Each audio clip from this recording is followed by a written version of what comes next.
Good evening, ladies and gentlemen, and welcome here as we prepare for the 12th race of the season, Season 3 of the Dark Horse IndyCar Series. Here tonight in the Bluegrass State as Kentucky Speedway Under the Lights plays host to the race that is just 7 races away from our season finale to determine a champion. We're back to racing at the mile and a half as we prepare for 120 laps here tonight. I'm Seth Cole alongside of Matthew Rodriguez, and Matt, Howdy. these drivers, they had a mile and a half 2 weeks ago, split it up with Watkins Glen, and the points definitely shuffled up a little bit after last week's road course.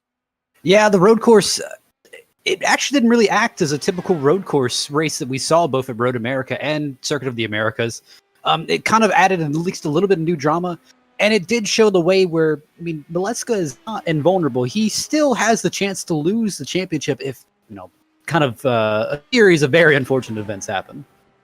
Currently following qualifying here with Robert Maleska III up on the top position over Alex Van de Sant. And it was great to see Alex be able to pick up that victory last week at Watkins Glen. It finished bridesmaid in the first 2 road course races, but finally got that redemption last week. A driver that we saw somewhat struggle, though, as opposed to how he had done at the other road courses, was Maleska III. So what do you think? Glad to be back here at the Speedways as this 91 car? I don't know if I think he pegged road courses a little bit more for his strong suit, but obviously it's undeniable that he's had recent domination on these speedways, so it easily could be a kind of a Maleska runaway here. And we talked about this last week at Watkins Glen as well, the huge points gap that he had heading into that race, and coming into tonight at Kentucky, it is 139 points between Maleska III and Alex Van de Sant, and we've talked about the possibility that, as soon as, maybe 3 races from now when we get to Homestead Miami Speedway, Robert Maleska III might have this championship already wrapped up. Well, if you recall, we had the same situation last season where I believe it was Nick DeGroot. He locked up the championship even before the last race. It was a battle of who got second. Yeah, you're absolutely right. It pretty much came down to everybody going for broke to try and win the season finale, the Indianapolis 500, which will be the case again here this season with, let's be honest, probably the biggest race of the year being the very last race of the year as drivers continue to lay down their qualifying laps. Still Maleska III on the top of the board, Van de Sant in second, and nice run so far here for Eric Peterson up there in the 3rd position. It's not exactly been the best of seasons for him as he finds himself 24th in the standings. And this is a driver that has made every start this season. Yeah, absolutely. I do actually want to pull your attention to one thing that I've seen, at least in here in qualifying. I'm seeing a lot of these drivers really abuse this apron. So it's a big question of if we're going to try that in the race, and obviously if they do try it in the race, are we going to be let back up the track?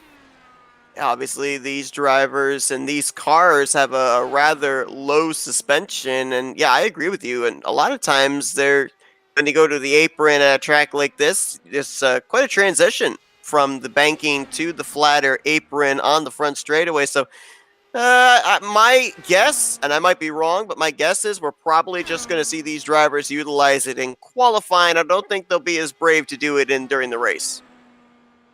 You never know. Here's the thing. It could save you a few cents, but obviously the risk kind of comes from, hey, you're bottoming out a little bit. You're going off of the banking to basically a flat surface. And Kentucky, that apron up front, that's not a solidly flat apron. That has a good amount of bumps in it. So it can really upset the car and unsettle it. Now, we mentioned that the point standings got shuffled up quite a bit last week. That was really, though, in the second half of the top 10. The top 5 going in were the top 5 leaving. Nothing changed there, but we're looking at Victor Santos right now in the 24. He lost a spot to Charles Teed up to 6th. Santos down to 7th. Gale Brooks, who's had a number of good runs in the past couple of weeks, moved up to 8th, dropping Kobe Moore down to 9th, and Craig Forsyth dropping down to the 10th position. So a lot of shuffling going on there. There are some close points battles inside the top 5 in the standings coming in tonight, though, as well. Matt Wagner, 3rd in points, is only 11 points up over Nick DeGroot, and then only 22 points behind 3rd place is Eric Schaus, who, of course, had that heartbreak last week at Watkins Glen, undoubtedly the dominant car of the day, and then ran out of fuel through the S's with about 6 to go. We talked to him afterwards, and he explained that he was just so caught up in the moment, and his teammate came over to the microphone saying, hey, passed me on the inside or passed me on the left, and he didn't even think about pitting and got to turn one. I'm running out of fuel. I won't get around the track. Eric Schaus has had some good numbers at the mile-and-a-half and the speedways this season as well, so maybe another driver coming off of Watkins Glen looking for some redemption. I mean, we had a driver pick up their first win of the season last week, and Alex Van de Sant could lightning strike twice for the second week in a row. I'd say the guy, and I know I'm going to curse him for this, Gale Brooks is really the guy that I have my eye on here. I mean, if you look at his results, I mean, it's kind of the thing where he has one great week and then 3 down weeks, then another great week and then another 3 down weeks. It's almost like no consistency, but he pulled off a strong 6th place finish at Watkins Glen, had a down week at Vegas, 17th, and then he was 3rd at Gateway. And even though this isn't a Gateway-like track, I feel that experience will carry over.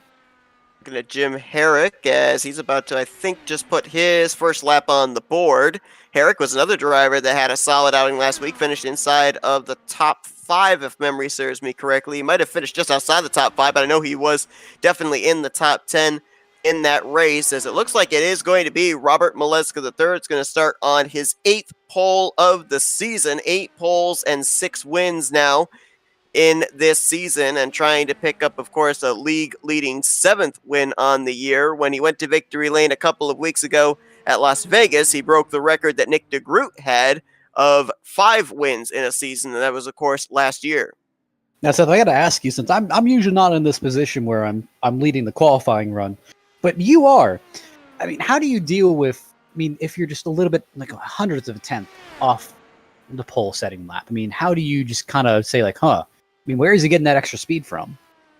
Well, I mean, you try and observe during the practice session. A lot of drivers near the end of the practice session will go out and test qualifying runs. And so you try and look at the people you think are going to be fast, going to be your competitors, observe what they're doing. But, these drivers do have the opportunity to go out there and be able to attempt a couple of times a qualifying run to see if they can top Robert Maleska III. The thing I've learned, if you have a session like that, more often than not, do a one and done. You go out there and try to constantly improve your lap. It's amazing because you end up putting so much more concentration into it, and you end up losing tenths and hundredths, and you think, wait, hold on. It felt faster, if not the same, as the last time I went out there. So a lot of times in this kind of a situation, you didn't get the pole, but you're up there inside the top 5 for a starting position. Leave it be. See, I usually just go for comfy. I mean, as long as I'm comfy in all the corners and I'm fine and I like the car. I mean, I'm fine starting anywhere, but I mean, obviously, at least in the IndyCar series and with these cars, how aerodynamically dependent they are, and I mean, how much draft really affects the kind of the aero of these cars. Starting up front, definitely a lot better than my typical strategy of starting in the back. So it's looking like a few drivers have not yet gone out there for a qualifying run. Joe McAdory and Nicholas Winook. Not sure if they're going to, as there's less than a minute left here in qualifying. So the top 10 you're looking at there on the left side of your screen is more than likely how they're going to line up for this green flag. I mean, you talked about Gale Brooks, the possibility of getting up there inside the top 5, mixing up for this win. Right now sits in 8th. I also see Charles Teed, our Iowa winner, in 7th, just ahead of him. And you got David Leclerc. He's had a good run in the last couple of mile-and-a-half tracks. He's 6th. And how about Nick DeGroot? The defending champion. We saw him have a decent outing last week at Watkins Glen after some early hardship in the first couple of laps. Had a nice comeback to finish in the top 10. But, I mean, for Nick DeGroot right now, it may be too little too late to make a charge. He's set 170 points or 171 points back, but he's still within striking distance of Matt Wagner and Alex Van de Sant, so maybe just to kind of prove something to himself, he's obviously going to be gunning for second in the standings down this home stretch. I mean, realistically, you're never out. It's never over until it's, mathematically possible. And here's the thing, as long as the group focuses on his race, hey, he finishes the best possible that he can. Whatever happens with Robert, whether he wins the race or gets involved in an accident, at least hey, I'm putting up points. I'm getting there. So at least if he slips up, I've got a chance. Drivers now prepare themselves to grid for tonight's event. We'll take a look at the full starting lineup for tonight's race, as it will officially be Robert Maleska III getting his 8th pole on the season. He will be leading us to the green flag here tonight alongside of Alex Van de Sant. And no surprise here that the drivers are first and second in points. They're starting first and second in tonight's race. That's the thing. Those two have always really been deadlocked this entire season. And I'm going to tell you, Robert's gotten the upper hand of Alex more often than not, but Van de Sant is honestly looking faster every week. Definitely is, and still looking for his first Speedway win on the season. As he's second in the points, obviously we know that he's not just good at the road courses. He's been very consistent at the 1.5 2-mile tracks that we've been to, the short tracks as well here for the Speedway configurations. We're still waiting for our pulsar to get out there on the racetrack. Now, a little bit of information for tonight's event, 120 laps. I watched these guys in practice. I think we're going to be going into some long green flag runs here this evening, but that means we could have pit road coming into play. About 40 to 42 laps is about the furthest they can make it on a tank of fuel. So theoretically here, Matt, if we go green from start to finish, these drivers will have to visit pit road a minimum of 2 times. And again, pit road is such an easy place to get into trouble at, whether you're speeding on entry, maybe you merge a little bit too early on exit. That can easily derail a good race. Certainly can, as now most cars have gotten onto the pit lane. We were waiting for one more driver to join on pit road, Nicholas Winook, who, as we mentioned, did not lay down qualifying laps, so he may not actually be at his computer right now. We'll keep tabs on that. Yeah, it looks like he is going to miss the start. So if he does arrive here late, we'll see if he'll be able to get all of his laps back when we maybe have ourselves a restart here this evening. A thing these drivers are going to have to worry about is very much so like what we saw back at Auto Club in the season opener. 3 and 4, the car is going to tighten up on them the longer the run goes on, but as the car starts to use up more and more fuel, that back end is going to get lighter, and there's going to be that loose sensation coming off turn 4, and we saw a lot of drivers get bitten by that back at Auto Club. And again, I almost want to stress, really draft is your best friend here. Obviously, it's going to enable you to really have a lot of these fun runs up top and seeing if you can take it to pass whoever's in front of you. Now, it gets a little bit more complex with when you have about a 3 to 4 car pack. That's going to make things a lot more difficult, a lot more treacherous.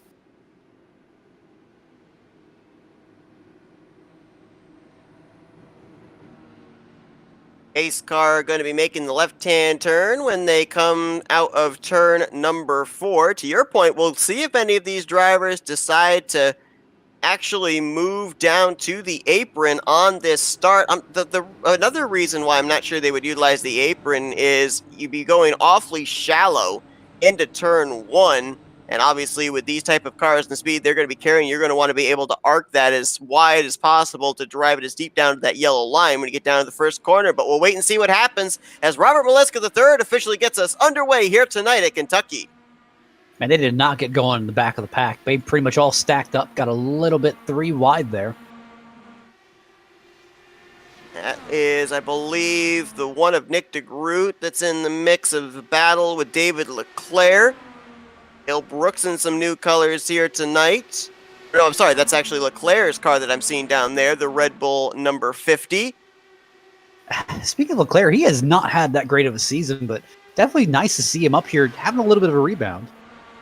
Leclerc's biggest issue, I think, is he's one of those drivers that likes to venture up to the outer grooves to try and see if he can lay some rubber down, and at least 2 races that I can think of so far this season, he's gone up and actually hit the outside wall. So as long as he can keep his car down in the lower lanes, I think he'll be safe.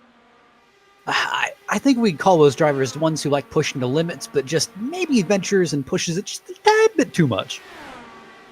Alex Van de Sant, he was able to get to the inside of Robert Mileska III. Now Mileska still hanging tough on the top side. Looks like he's not going to be able to hang on the outside though through 3 and 4. Van de Sant feeling the momentum of that victory last week. Oh, did he lead that lap? I think he barely might have over Robert Mileska III, but it was close. Again, this is exactly what Van de Sant needs to do. He needs to get right on the ball and really go out and challenge Mileska here, saying, hey, I am here. You're not going to run away. And look at this, crossover after crossover after crossover. Now it's Mileska on the top and Van de Sant on the bottom. And that time we saw the inside line not get the momentum through 3 and 4. So that's a little confusing. Not really sure which lane actually has the advantage off the final corner. Believe it or not, the track may look similar, but turns 1 and 2 and 3 and 4 are just a slight bit different. And we're 3 wide. Nick DeGroot took a look there to the inside of Eric Peterson and David Leclerc going into turn 3. Thought better of it. Now leaves those two to battle side by side for third place. You know, to be honest, if you're Nick DeGroot right now, I mean, really start pushing the issue, see if you can get by both of these two, or really just kind of bide your time. Well, I think he answered that one for me. I mean, if you've got that momentum, you've got to take it somewhere. If you lift off the throttle, there's other drivers behind you that are ready to pounce and say thank you very much for the free positions. See, my thought is, hey, I mean, obviously, we can see in this lead car pack, there's no draft really pulling you, so being up front is kind of being a sitting duck. Still, the battle for third place on back is where it is at inside of the top 10. Now Charles Teed enters into the mix. That's the neon yellow and blue machine on the inside line. The similarly colored car behind him, Eric Peterson. And Jim Herrick right there as well, along with Gale Brooks in 6th and 7th. I don't want to say it because I don't want to tempt fate, but if we're going to see a caution come out here in the early stages, it's probably going to be in this group because this is where they're attempting the 3 wide maneuvers. And that's the thing, 3rd through 12th is pretty much all in this one pack, and there's just so much. Oh, as we saw Matt Wagner almost run into the back of the 94. But, I mean, you said it, there's 3 wide all throughout here, but these cars, obviously, they all have the speed, that they just don't have the run or the room to make the passes. Dropping back here to Matt Wagner, who you just talked about, he started this race in the 10th position, has now fallen back to 14th. He's actually back in a second group. Oh, is that Michael Spell? Yeah, he's up there into the wall. Might have brushed it a little bit with those Firestones. Yeah, I believe Krista might have just overshot the corners a little bit, didn't realize he was up there, just gave him a little love tap.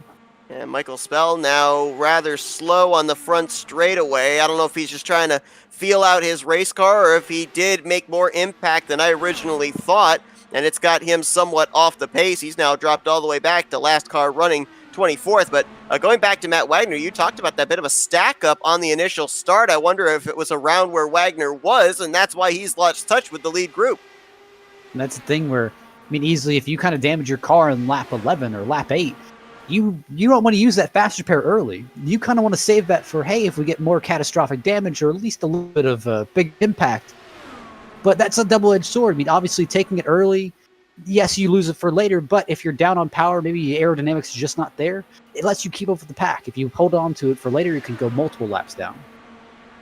We're still keeping an eye here on third place on back. We really haven't jumped up to the front because Alex Van de Sant's been pretty comfortable riding in the draft of Robert Maleska III. And of course, last week at Watkins Glen, I was really surprised that in that first run that they were able to go as far as they did and then couldn't go that far in the second run. And we were told the draft came so much into play. I think that's the case right here.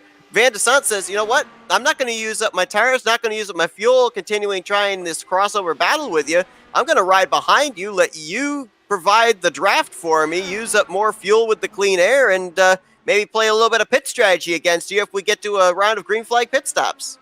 And see, that's why we see the battle up here near 3rd and 4th, where a lot of these drivers, they just kind of don't want to be leading this pack. I mean, they kind of want to sit behind, save a bit of fuel, and hey, let the draft kind of tow you along, because you can let off the gas a little bit in these corners if you're creative enough and have the good enough path. Riding on board with Eric Schaus in the 72. Not a whole lot of jerking of the wheel. Car looks pretty steady through the corners, on the straightaways.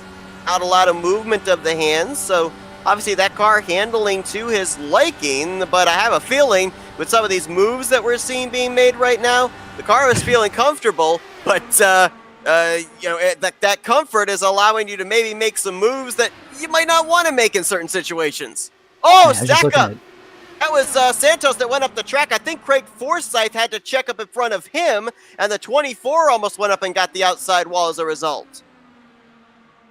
Man, I was just about to mention Van de Sant was keeping Maleska honest, but man, there is a lot. That just shows you how little of room for error you have. And again, with everyone so close, a little bit of error can cause a very big incident. Now, we ended up having quite a number of cautions back at Auto Club, which maybe, with the exception of tonight's race at Kentucky, one of the wider racetracks, both on the straightaway and in the corners. So far here tonight, 17 laps in the books, and they've been able to keep it under the green flag. So Right now, the hope and the possibility of green flag pit stops look very possible. The thing that I'm a little bit worried about, though, is we've seen now twice some contact made over there in 3 and 4. The more and more that right front tire starts to heat up, the more tighter that car is going to be. And with these side-by-side battles, we could end up seeing one of those mistakes you just talked about. I mean, obviously, if someone gets a little bit of impatience, doesn't want to ride behind so yes, they can overdrive it, kind of rely on that right front tire to kind of take the brunt of the damage and kind of propel them past. But the biggest issue is, hey, we start heating up his right front tire so much, I mean, it does have the possibility to blow out. But also, I mean, hey, when you try that move again, you just won't have that grip, and kind of the wall is there to catch you then. Well, somebody tried the apron there on the front straightaway. Matt Gale Brooks took it 3 wide to try and pass for the seventh position. And even though he took a rather shallow entry to turn 1, was able to hold the ground. Wow! Oh, and it's going to spin as Gale Brooks after contact with himself and Moskowitz. No caution, though, as that spin was down to the entrance of pit road. Yeah, I know Moskowitz was not too pleased about that move. I think he was a little bit confused why he was down there. Well, the commentator's curse is alive and well, that's for sure, as Maleska and Van de Sant continue to lay down really good lap times. I mean, right now, these two alone are running lap times anywhere from 3 to 4 tenths faster than third place on back. And that's the thing where both these guys are like, hey, I mean, what's the point in battling right now if we can really just hook up nose to tail and make the battle between us two? Obviously, this works in Maleska's favor because, again, he doesn't even have to win this race to maintain the points lead. He just has to stay there. How frustrating has that got to be for Van de Sant? I mean, obviously elated that he won last week at Watkins Glen, but even the good finishes he gets at the speedways, the 91's always right there in the vicinity, so there's not a whole lot of points gained, if any, for the 317. And see, that's what we were talking about last week, and we talked about this the entire season where, listen, you can easily lose points here, gain points here, but if you don't perform at the beginning part of the season, don't really have that good jump, don't have consistency, it can easily mess you over for the later part of the season where, again, Alex is really we're putting up a charge to Robert here, but I mean, Robert's had an amazing season, pretty much flawless. I mean, I don't even know if he had a DNF this season. I believe he had, well, I'm trying to remember if it was a DNF. I know he was involved in a wreck and didn't finish very well back at Phoenix. I don't recall if he finished that race out and finished, I think he finished just inside the top 20, I think, but I can't remember if it was a DNF or if it was just a poor finish with a damaged race car. I'd have to check on that. But see, that's just a difficulty here where, I mean, we can't remember the last time that Robert had a bad race. I mean, we can kind of pinpoint a few incidents where Van de Sant may have had bad races, may have had bad incidents that kind of affected him and got him in this position. There it is. Well, my memory was partially correct. It was indeed Phoenix, where Robert Maleska III was caught up in an incident, but he brought that wounded machine back. No, he finished 8th, though. So it was definitely inside the top 20, but higher up than I thought. Man, this battle for looks like third on back is just kind of intensifying here. It looks like more cars have gotten involved. And the thing of it is, too, as these drivers continue to have their cars get tighter, it's actually bringing a little bit more multi-groove racing in as well. Some drivers still comfortable with running the bottom, but I'm seeing quite a number of these guys now migrate up not only to the second, but also kind of the 2.5 groove with their machines. I mean, I remember when we were racing back in different leagues, I mean, you'd have guys who would purposely run different lines, just rubber down later in the race where, hey, I mean, yes, the bottom line may be the quicker line around the track, but I want to use this top line later in the race, so I'm going to run maybe 20, 30, 40 laps up from the top, just putting some rubber down. Oh, Taro was almost teed, got into David Leclerc. That would be a battle for third place. Teed with backing off now falls back to Eric Schaus. And yeah, a thing of it that we've kind of learned during the course of this season as well, a lot of drivers going up there trying to lay rubber down in the second group at these speedways. What I think that the main plan has been for them, and I've kind of looked at it the wrong way, I've thought that they've thought about using that as a passing zone.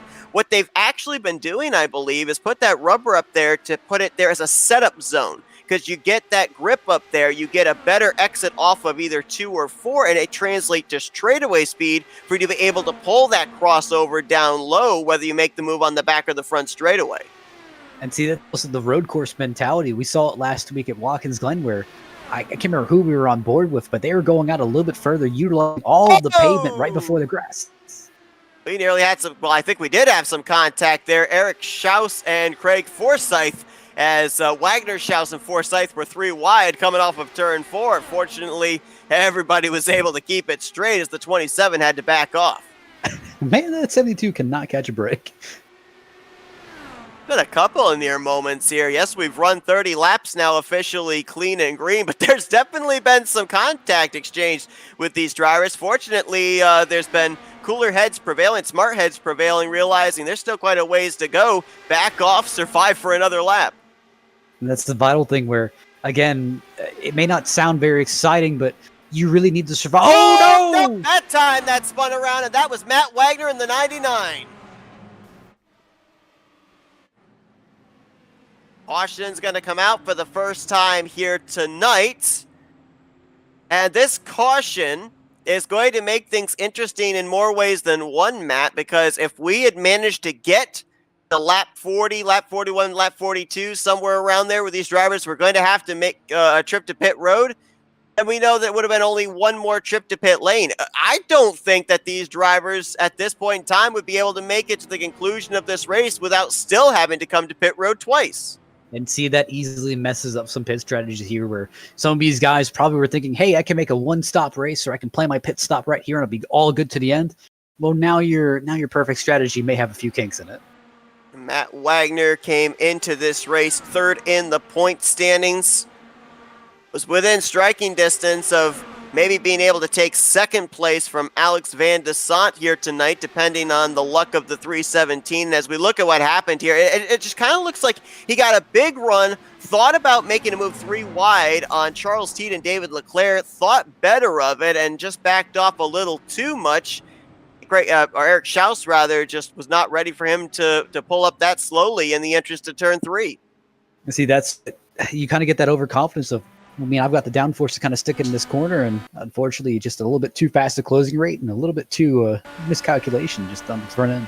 We're going to take a look at that said closing rate on board with Eric Schaus, and watch here again. The car ahead of him is Matt Wagner. He's going to run down low. Looks like he's going to take a peek right there. Decides against it. I'm not necessarily certain. There might not have been a little bit of contact between the back end of Charles Teed and the front end of Matt Wagner or not, but you can clearly see just nothing that Eric Schaus could do, just a split-second moment, and unfortunately just not enough reaction time available for the 72 to also back off and not hit the back of the 99. You know, I know this might be a little bit brave to say, but I mean, I really say ever since Gateway, after Wagner kind of had those issues that forced him to finish out early, I mean, he just almost kind of hasn't looked like the same driver ever since then. Well, he's done well at the road courses. He didn't do too badly last week at Watkins Glen. But yeah, you're right. I mean, Matt Wagner started out the season strong. He won the season opener at Auto Club. And while there has been consistency here and there have been some moments as well where he hasn't finished where he's been running pretty much for the entirety of the race. And I think this kind of translates back again to the qualifying effort that he had. Qualified 10th. And then we had that stack up on the initial start of the race. It kind of dropped him back. I mean, who knows if he had a better qualifying effort, if he might not have been up here with Van de Sant and Robert Maleska ahead of that big group that was battling for third place where that contact occurred. And you got to think, I mean, this stings. I mean, 30, 33, 34 laps in, all you have to use your fast repair. And, you know, obviously it's great you're still running, but I mean, that kind of hurts. I mean, there's still about a good 3/4 of the race to go here. And we had a couple of drivers that also had some moments here under caution. Craig Forsyth, he was on pit road for an extended period of time, possibly getting some damage repaired. He's still on the lead lap, will restart 18th. You mentioned about Matt Wagner getting the fast repair. He's still on the lead lap in 19th, and we do have a driver out of the race. I believe I'm looking at is AJ Musselman. Yeah. I did not see him get involved in an incident, but he has retired out of the race, it does look like. So it appears he will finish 24th in tonight's event. I'm looking back and I'm just a bit confused because I mean he came off of pit road normally and just kind of pulled down in the middle of turn 1 and 2 and just stopped. So I'm Maybe not quite sure. maybe a starting park. I don't know. It could be obviously very weird. Michael Spell, we saw go up and get the outside wall. He is a lap down. And that car down the inside, ahead of your race leader now, Alex Van de Sant, who actually won the battle off pit road, is Gale Brooks, who is 2 laps down. I'm pretty certain that this league does not have waiver rounds, so I think Gale Brooks is actually just going to have to drop back here behind the race leaders. So I believe he's actually going to be 3 laps down when we go back green flag racing. We should be getting the 1 to green signal this time by, I do believe. No. Waiver rounds are on lap right before green. Oh, okay. So we do have waiver rounds. All right. Must have been thinking of a different league where I thought that they actually didn't have waiver rounds, but no, Gale Brooks is going to take the waiver round, get one of the laps back, so we'll be -2 when we go back green flag racing. See, that's such a dangerous game where, I mean, here's the thing, you're right at your pit window or almost at your pit window. Everyone else has stopped, took fuel, took fuel, took tires, and you're deciding to kind of stay out, roll the dice, bet on another caution, coming out really quick so you can not really lose on this strategy. Way they'll line up for this restart. Alex Van de Sant, Robert Maliska III, Eric Schaus, who, as you've documented, has kind of been used up here, there, and everywhere on that first run. He's 3rd with David Leclerc and Charles Teed in 4th and 5th. Victor Santos will be 6th, followed by Nick DeGroot. How about Jimmy Drynan? Solid outing here tonight by the 94. He's been up inside of the latter half of the top 10 pretty much since we dropped the green flag. He'll be 8th with Jim Herrick in 9th, and Dylan Moskowitz going to complete the top 10. And if there's a driver in the field here tonight as well that really needs a good run to get his program back going, it's Covey Moore restarting back there in 11th. He has been maybe one of the underdog consistent drivers of the season. Constantly pops up there into the top 10, sometimes the top 5 late, but Watkins Glen last week just did not go his way. Man, I was hoping you wouldn't mention Covey. He was having a really good race. Well, you know, you jinx the driver, I have to jinx the driver. No, hopefully I won't jinx the driver. I broke the commentator's curse a couple of weeks ago, so hopefully it's over for me. We'll see. And the Sant obviously gets off to a really good start. Robert Maliska in tow. Schaus, surprisingly, is up in 3rd here. And we'll see if he's going to be able to mix it up here with the top 2. We had these two, Van de Sant and Maliska III, break away from the second group by almost 3 seconds on the first green flag run. Doesn't look like they're going to get away that easily this time. Schaus and Leclerc sticking with them. Realistically, I think what really allowed them to break away was 3rd and 4th were really battling for position and kind of allow the top 2 to single file and really pull away. Now it's a 4-car breakaway, about 4/10 back to Charles Teed.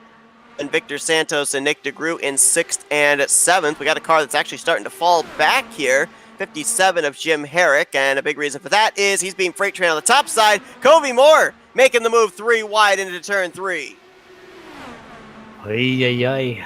And that's easy. These 3 wide moves work when your tires are all brand new, but wait about 5 laps. I don't know if that will work anymore.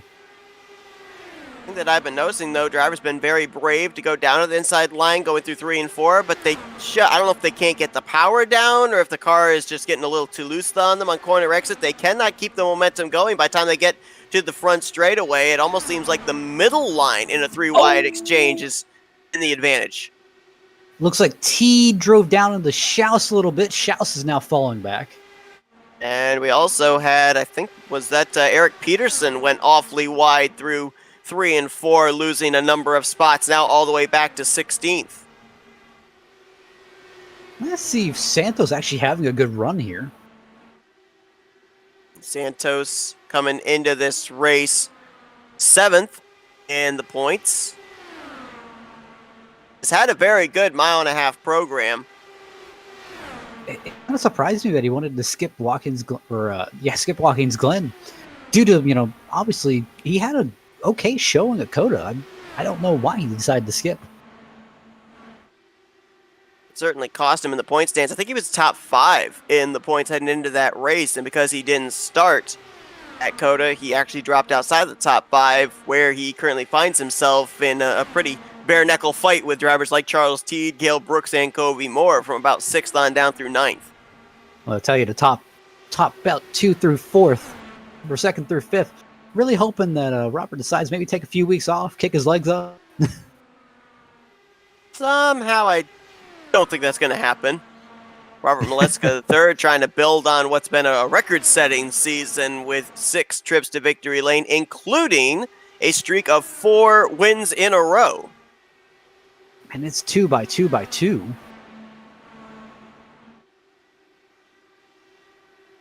Drop back a little bit further here outside of the top 10, and that's where you find Jim Brooks in the 76.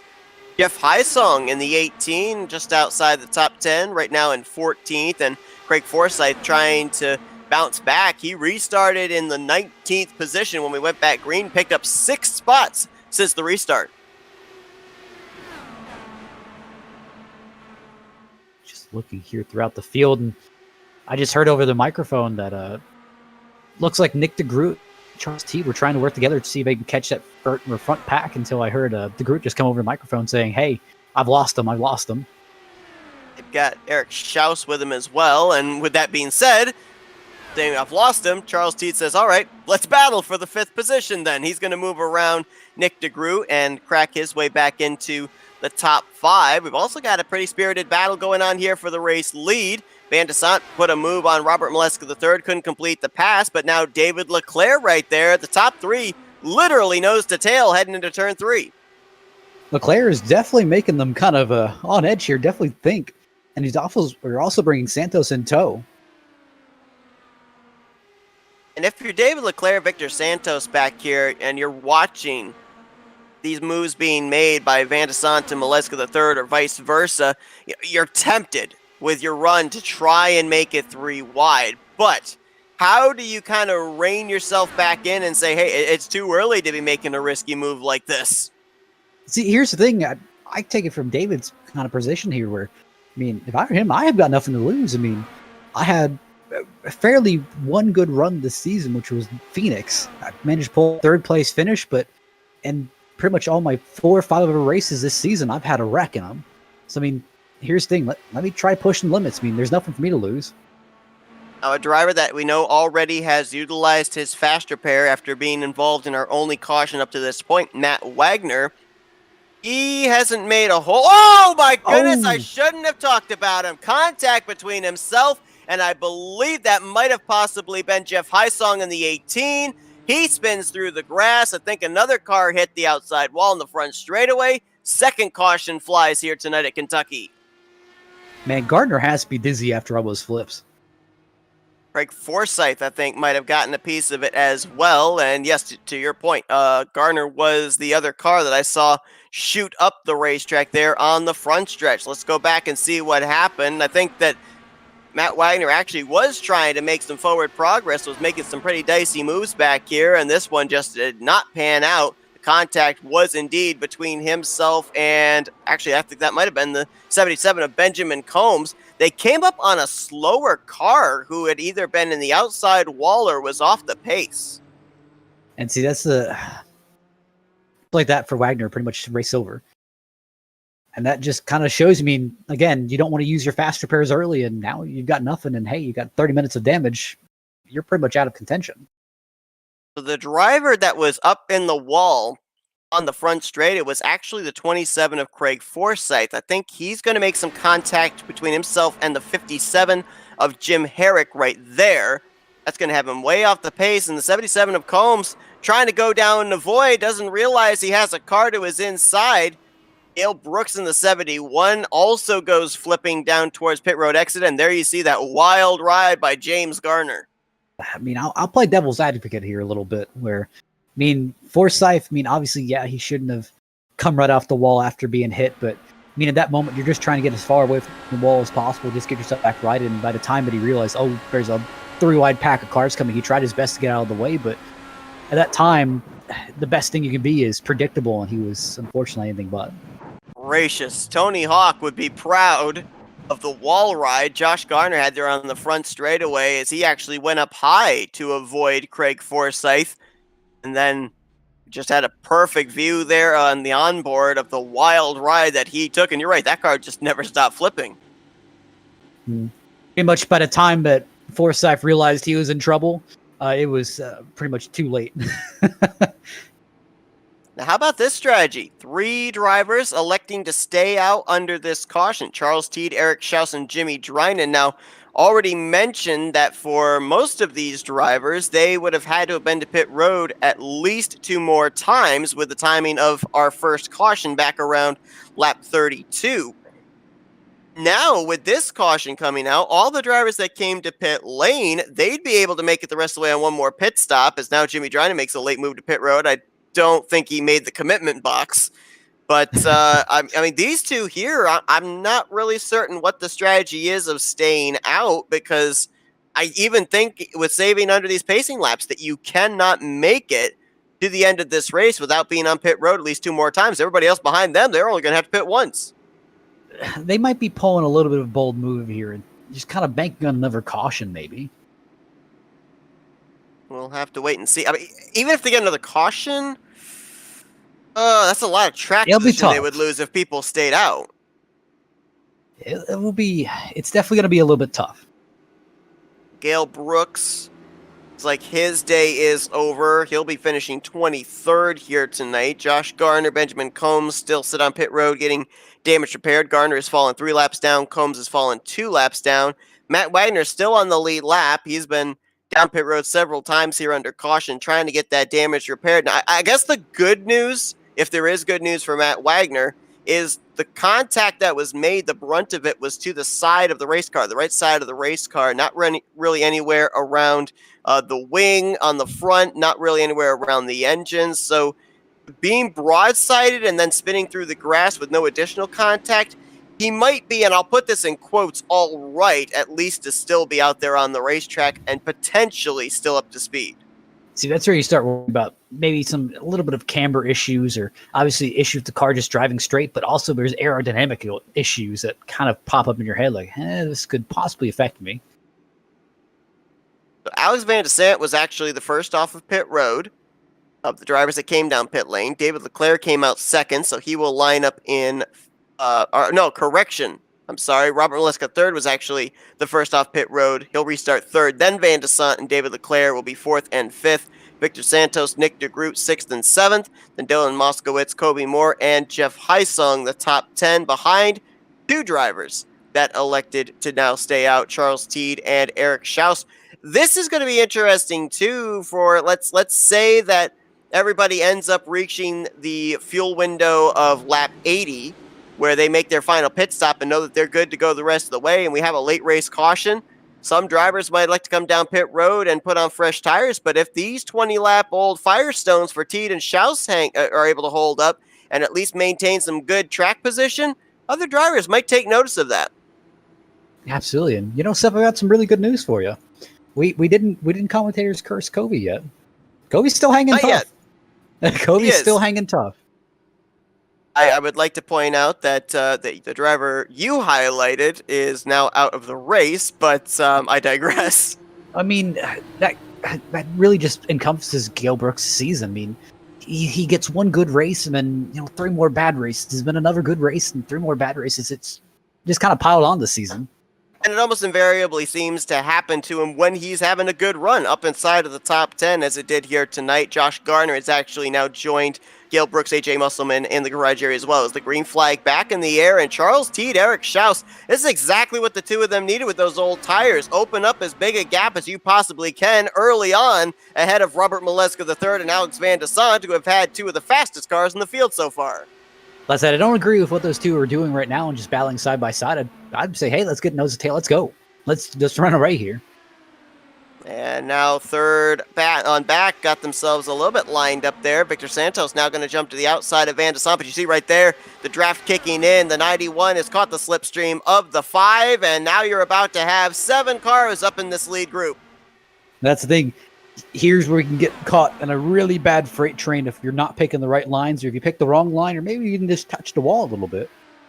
Schaus is going to lead that lap, but right behind him on the top side is Robert Maleska III, and He's going to take the third lane going into turn 1. That's going to force 3 wide behind him. Here comes Van de Sant down low, and even lower Santos. Santos going to try and pass 4 cars in the span of 2 corners and a straightaway, and he did it. I know Schaus was not, or Maleska was not happy with that move from Schaus.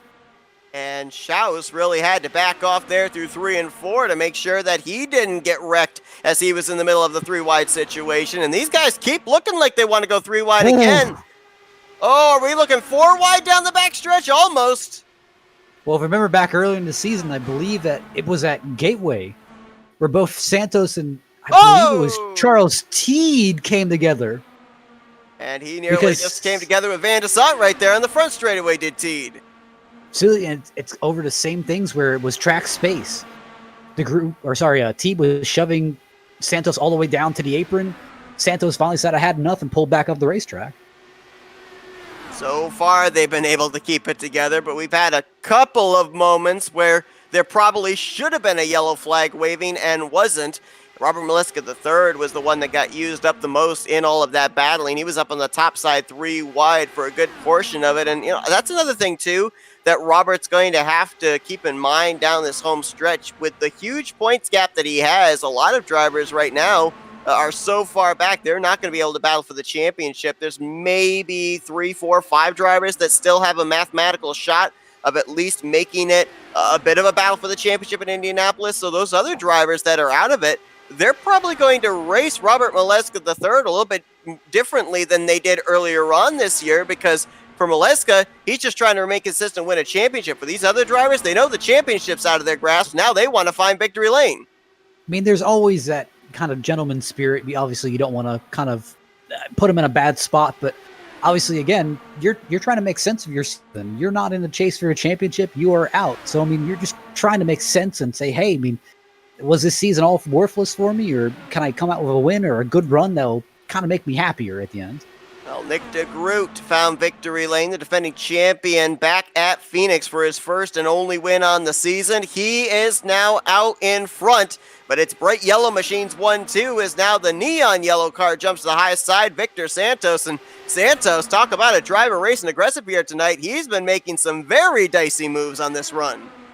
What's also not cut Nick DeGroot short. I mean, DeGroot had a terrible start to the season, and he slowly managed to claw his way back here and just to be in the contention of winning the championship. That's just incredible in itself.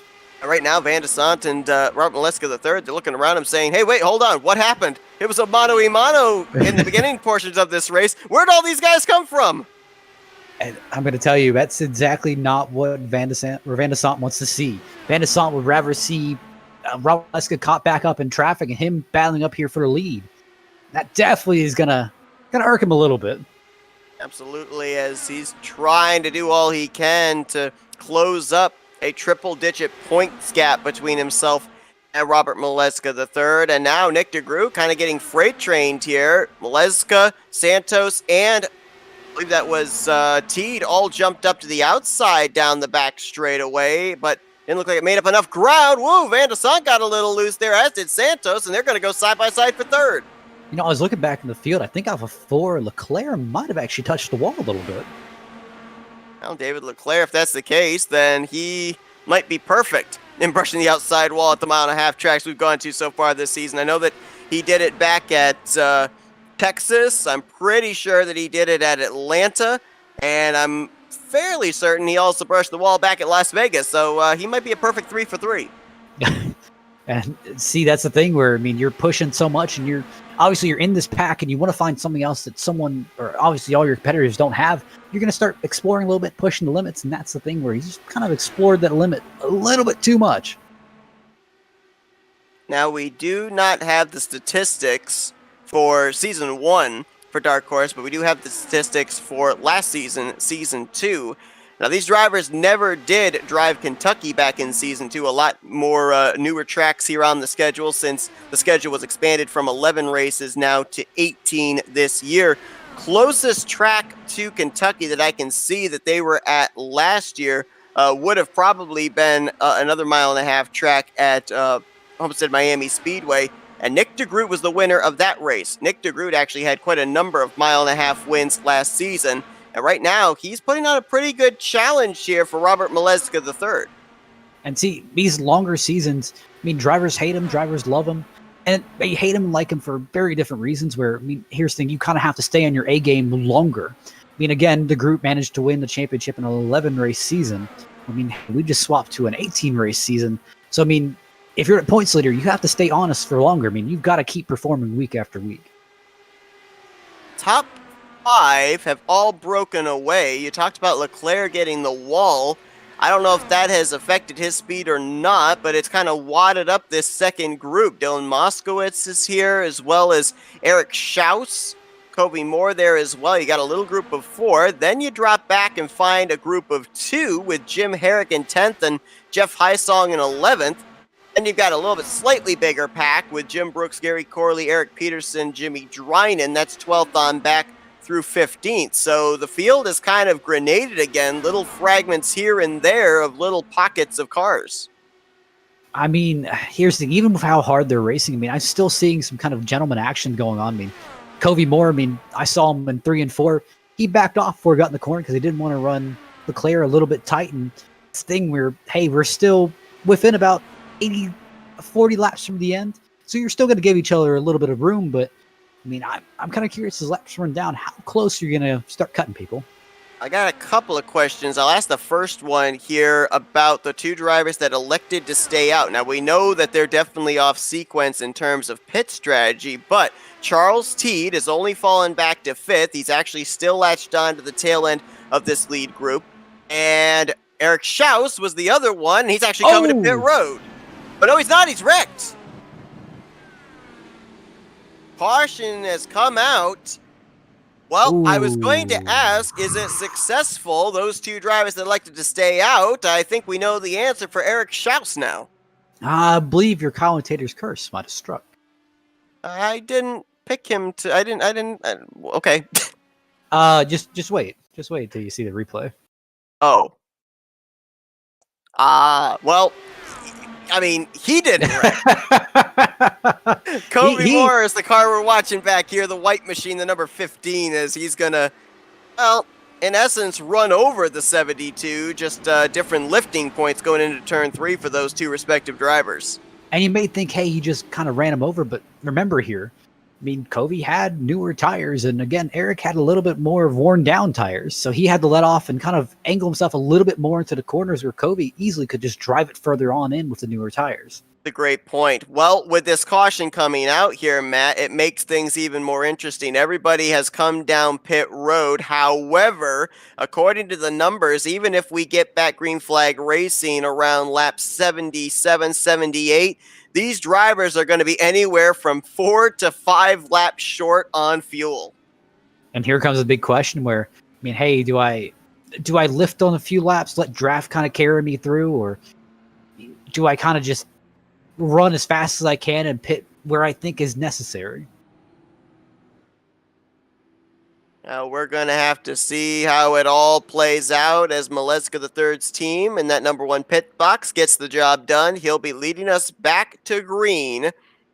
We saw fuel strategy last week at Watkins Glen knock out the dominant car of the day, Eric Schaus. Could Kentucky be planning its own little fuel strategy race here in the closing stages? We'll find out in just a few moments. We're going to be waiting for that pace car to turn them loose for what will probably be somewhere around 42, 43 laps to go. We're going to step aside, though, for a quick commercial break. We'll be back here for the restart in just a moment as you're watching the Dark Horse IndyCar Series Season 3 presented by HyperX. It's a road few dare to travel, a journey filled with danger and unpredictability. So why do we traverse this road? Why do we take such a gamble? Because if we don't try, we'll never know what we could have achieved. That's why we strap in, rev up, and fix our focus on the ultimate prize. Because the reward is well worth the risk. The 2021 NNSCRA Daytona 500, Saturday, February 20th, exclusively on Flat Out Racing Network.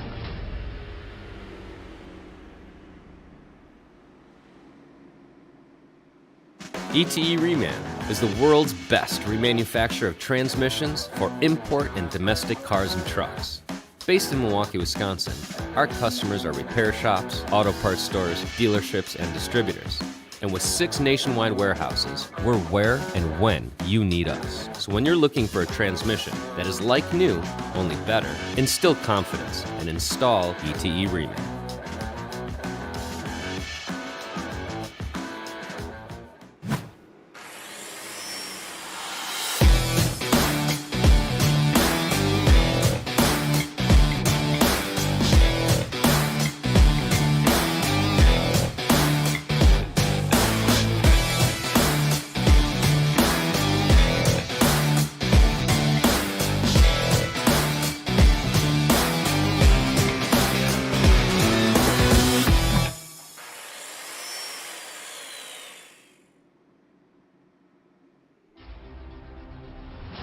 It's a road few dare to travel, a journey filled with danger and unpredictability. So why do we traverse this road?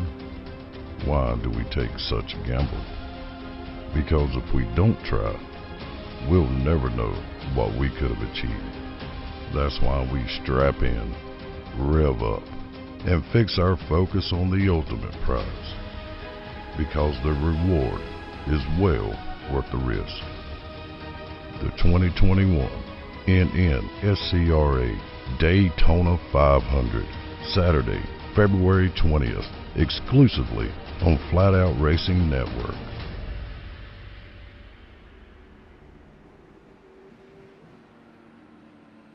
ETE Reman is the world's best remanufacturer of transmissions for import and domestic cars and trucks. Based in Milwaukee. Green flag set to come back out as Robert Molesky III prepares to get us back under the green flag. And if you're doing the math along with us up there on the top left, we're going back green flag racing with 43 laps left. We know that the fuel window is 40 to 42 laps max. Man, you were talking about it during that commercial break. Some do's and don'ts for these drivers if this thing goes green to the end. Absolutely. I mean, here's the thing. Why Robert Molesky looks like he's in the perfect position right now. He's actually in the worst position. I mean, when you're a leader, you're not saving fuel. You're breaking the air for everyone else. So, I mean, I wouldn't be surprised to see him let the group get by just so he can ride behind him. But the group wants to do the exact same thing. He may be tight on fuel too, and he kind of wants to save here a little bit. It's kind of the opposite of what a driver is trained to do. They're trained, go up to the front, lead this race, but it's going to be kind of a bit of hot potato. No, you take it. No, you take I don't want it, as far as being out in front and cutting that draft. And here's the thing. I mean, you may think that I'm good on fuel, but obviously, again, you may have 43 laps on your tank, but you got to make it around 44 times because you got to complete that lap.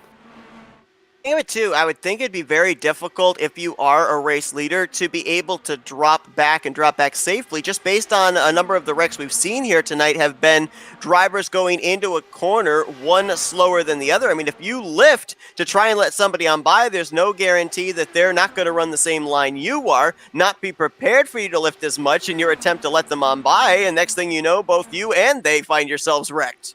You know, I don't even know if I want to drop back just because of, you know, again, track position. Track position's been so vital tonight where, yeah, I could drop all the way back to 5th, 6th, but I don't know if I'm going to get back up there with how everyone's been racing. Now, we did go back green with 43 to go. They ran, I believe it was 3 laps under pacing. I don't know just how much fuel you can actually save going around 3 laps here at the mile-and-a-half Kentucky, so it may be even closer than we think in terms of who can make it the furthest and who cannot, or even who can make it to the checkered flag. Everybody right now is on the same fuel strategy. Everyone came to pit road under that last caution. There's nobody that's trying to stretch it any further than another driver.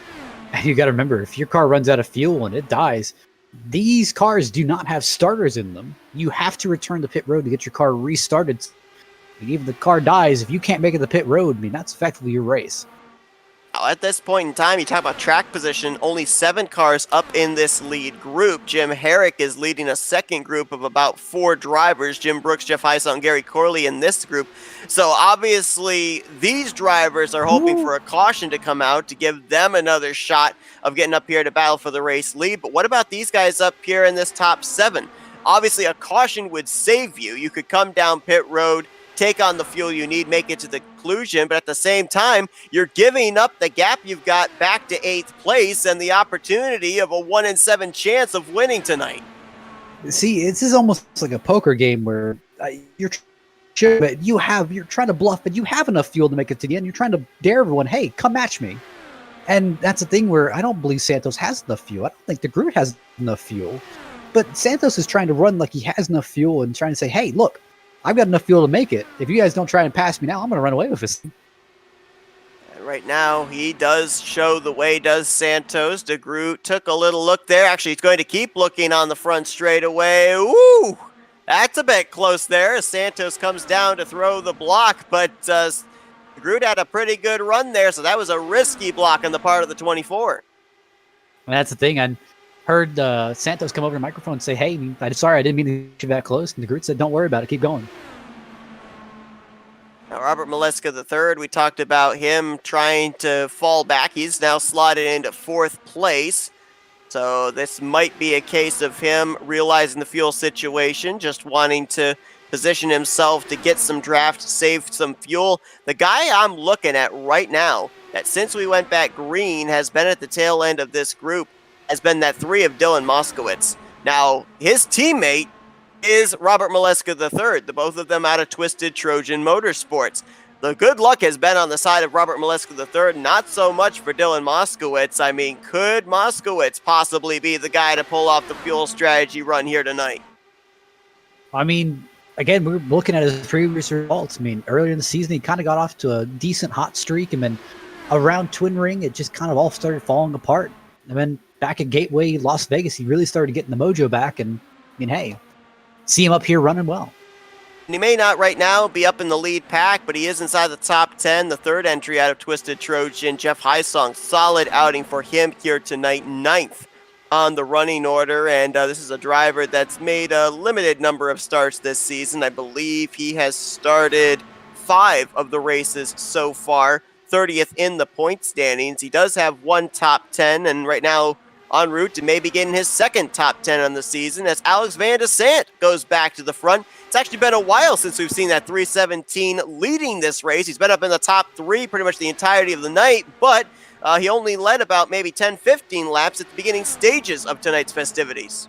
You know, I don't know if I can state this enough, but it is so relieving to see David Leclerc up here running and not in a wall. I mean, that is just kind of a nice change of pace for him, and this is really the run that he needs this week. Absolutely. Now, we've had, believe, 6 different winners this season. Only one, that of course being Robert Maleska III, has gone to victory lane more than once. Look at some of the drivers we've got up here trying to be the 2nd multi-time winner on the season. You got Van de Sant, our winner from Watkins Glen, Nick DeGroot, our winner from Phoenix, and Charles Teed, our winner from Iowa. They represent 3 of the top 4 right now. To be honest, if I was Van de Sant, I'd be kind of looking at the big picture here, and I'd be trying to save a little bit of fuel because I'm looking at Maleska. Maleska just dropped back to 7th place. He's obviously saving fuel. I mean, I'm looking at his previous laps. I'm looking at how he's driving the car, and it's just he's driving in a more relaxed manner, just trying to look like he's really just saving fuel. I mean, Van de Sant, I'd say, hey, get behind the Groot, kind of try to save some fuel, and I mean, hey, hope that Robert times this wrong. If Robert times this wrong and you have enough fuel, that's probably about a 10th, 15th, 20th place finish for Robert. And that's a good top 5, top 10. You could easily kind of rebound off of this. With Nick DeGroot and Charles Teed run up here inside of the top 5. You also got Eric Schaus right now back in 11th. It's looking like Matt Wagner might be heading into next week outside the top 5 in points. He brought his car to the garage area 2 cautions ago. Will finish 21st here this evening, and this might possibly be, I'd have to go back and look, this might be the first DNF finish of the season for the 99 car. No, I believe the first DNF of the season was at Gateway, and that's pretty much all where the issues started, to be honest. So tough break there for Matt Wagner, who was involved in not one but two incidents prior to the halfway point of this race, and will not be around here for a chance of picking up his second win on the season. Of course, won the season opener at Auto Club as Van de Sant and Nick de Groot continue to battle each other here, and it looks like Van de Sant, he's saying to Nick de Groot, if you're going to pass me low. And de Groot's been more than willing to go down there, but he just has not been able to get that needed speed off the corner to translate to straightaway speed to complete the said pass. Yeah. I'm reading Teed here, and Teed, at least in my opinion, he's in the perfect position where, I mean, he's kind of riding in third. He's watching these two up here battle, but he's getting an ample amount of draft, kind of just laying back, sitting here and saying, hey, I'll let you guys kind of fight it out. I'm just going to save fuel, get tugged around by your draft. Yeah, this battle up here in the top. Go ahead. Oh, you're good. Okay, finish your point. You're good. Oh, no, so Santos, he managed to hold Santos off. Right now, I was going to say the top 7, the battling that we saw earlier on amongst 7 drivers, on occasion 3-wide formation, that's gone away. It's practically single file. There are a couple of times we have a little bit of side-by-side going on here, but these drivers, for the most part, have kind of settled into single file formation. They realize the situation, just like we do up here in the booth, of how close it's going to be on fuel, and they know that if they line up single file, they're going to be sharing the draft, saving a little bit more fuel than they would if they were out there trying to make passes, putting their nose in clean air. Here's the thing. I'm wondering if Van de Sant is honestly good on fuel, or he's banking on another caution happening here before the end, because, I mean, this easily, if you get it wrong, this could sink your championship hopes. Nick de Groot keeps making that move there into turn 3, keeps getting a really good run from the entrance of the corner to the center, but then he loses the momentum from the center off. Is he testing the waters here, trying to see if this was a race win scenario on the final lap, what can work and what cannot work? I mean, obviously, he is testing the waters a little bit, but also, I mean, here's the thing. He is letting off a little bit. So running the shorter line around the track will help him kind of keep a little bit close to that back bumper. As you saw, he just got swallowed up by the horde here. Yeah, he almost, I don't know if there might have been some contact or he just got loose there off of turn 4, and now there was near contact again, this time between Victor Santos and David Leclerc. So that's a couple of near misses for the 50 car in the span of maybe about 800 feet. That's the thing where you have to be very careful, as Leclerc got another tap from Santos. Those two really getting close to each other, trying to utilize the side draft to see who will take over 4th. Oh, we got a car in the infield grass. That's Eric Schaus in the 72. He hit where the short track area is on the front straightaway. It spun him around, but no caution. You know, to be honest, I'm looking at the Leclerc-Santos incident.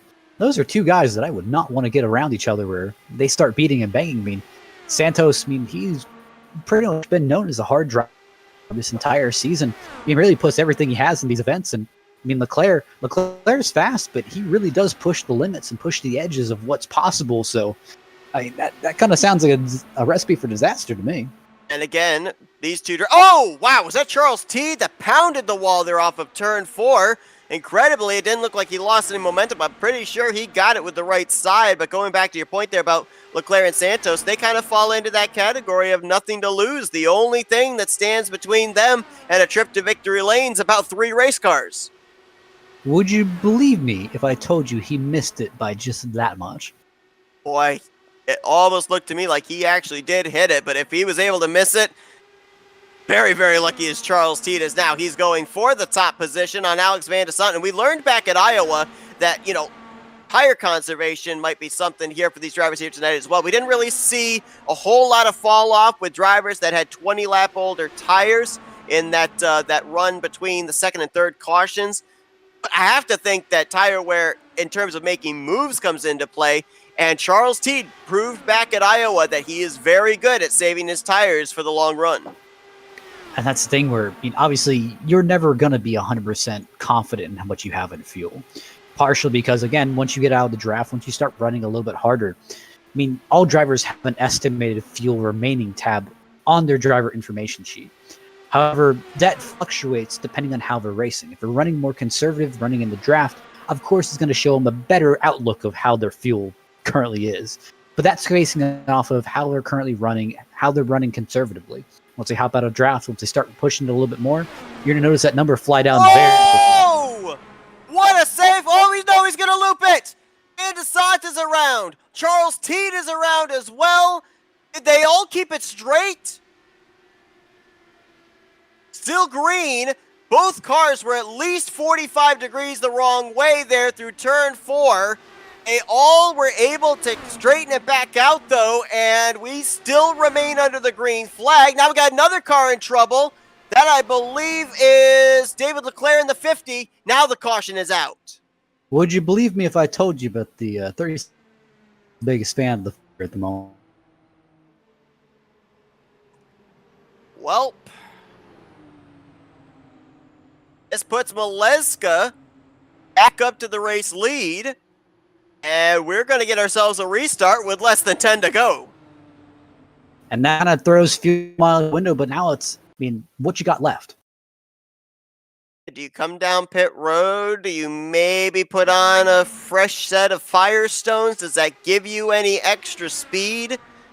This was for the lead at the time. David Leclerc, Alex Van DeSant, who had a great save to start with. Then he gets loose again. Charles Teed gets spun. I believe that was Moskowitz behind him, or it might have been Nick DeGroot. But Van DeSant was able to keep it straight. And we're going to see here with David Leclerc what happened to him. Looks like Leclerc was just a bit unhappy with the events transpired, decided to pull off the track. But definitely seeing the incident between the 50 and the 317, at least some disagreements on space there. So Leclerc pulls it off the racetrack down near the inside pit wall. You can maybe confirm this, Matt. Was this an admin thrown caution? Because it took a long time for that yellow flag to come out if it was for the 317 and the 5 nearly spinning over in turn 4. No, sir. That was a iRacing thrown caution. All right, so I don't know if that would have... It would have had to have been for the 50 starting to slow on the track, I would have to assume. When we looked back at Van DeSant as well as Charles Teed, both drivers had actually driven away from the incident and were still pointed straight, and the green flag was still out at that point in time. So we kind of wonder if Leclerc had actually waited to come down pit road before pulling off the racetrack. We probably would still be under the green flag even now. You know, I'm looking at this here, and I'm seeing Teed, Corley, Moore, and Forsyth stay out. I don't know if this is the right move. I mean, we saw it with Schaus when he stayed out. I mean, he followed up because he ran as hard as everyone else could. I don't know about this. Well, there's a huge difference between when Charles Teed did it before as to now. Last time, he had 20-lap older tires. This time, it is 35-lap older tires. I think the key on this restart is going to be how good a jump Charles Teed's able to get. If he can open up a sizable enough gap back to drivers we know have fresh tires, like Robert Maleska III, Victor Santos, Nick DeGroot, force them to have to spend a little extra time getting around Forsyth, Moore, and Corley, who also have decided to stay out here under this caution. I think that maybe, just maybe, Charles Teed would be able to hold them off, because we're going to be going back green probably with 8 laps to go. Here's another big kind of conundrum that I want to point out to you, which is, again, some of these drivers, it's kind of more advantage than an empty fuel tank. You're lighter, you're faster, but it does make the rear end just act up a little bit more. And again, on these restarts, you can easily kind of spin the wheels on these restarts with cold tires. Lighter, faster, and definitely looser. The driver that actually told us here tonight that loose sensation when the fuel tank starts to get a little bit low is Eric Peterson, and he is a teammate to Charles Teed, the race leader in the 5. But I mean, look at some of these names we've got up here now. Charles Teed trying to join Robert Maleska III as a multi-time winner of the season. But then you've got Gary Corley up here in the 7.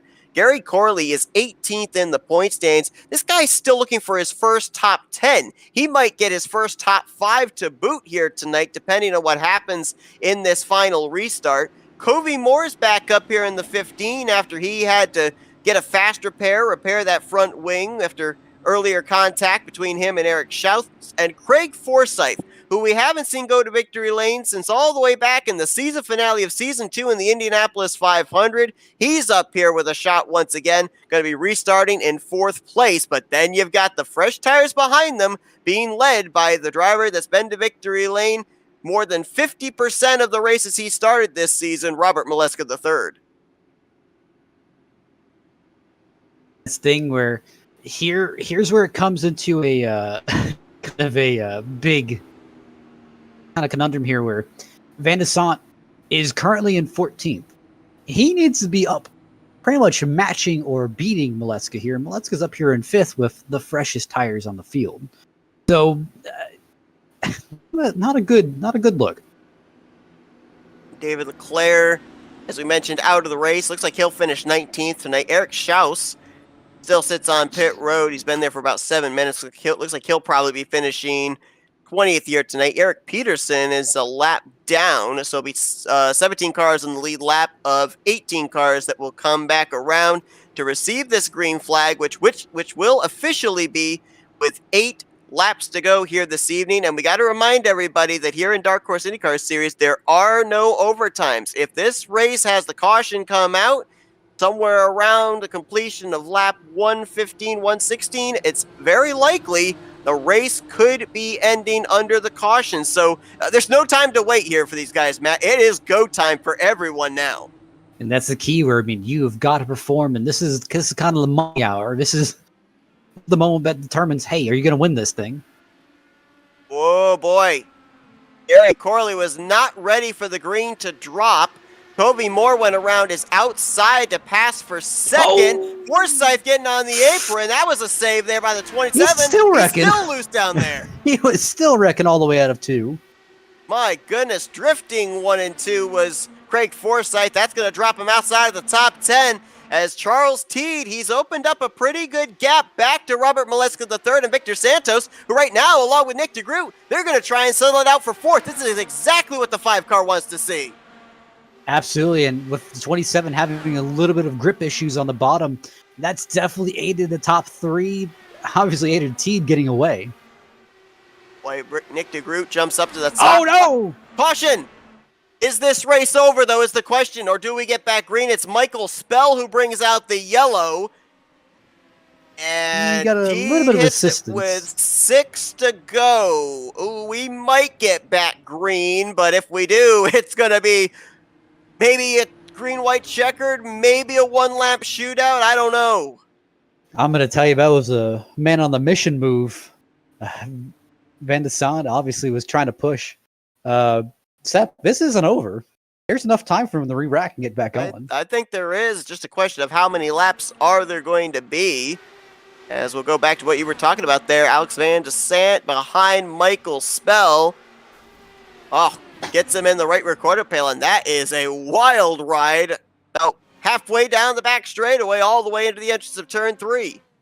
So let's do a little bit of power rankings. Obviously, Teed has to be the unhappiest person in this field here at the moment. He was running away with it. Obviously, I'm willing to bet he probably would have ended up walking away with it cleanly.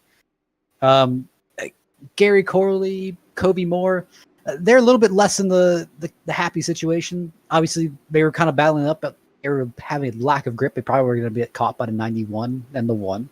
And obviously, the 91 and the 1, they're happy as can be because they got all bunched back up, so they can make another run at this.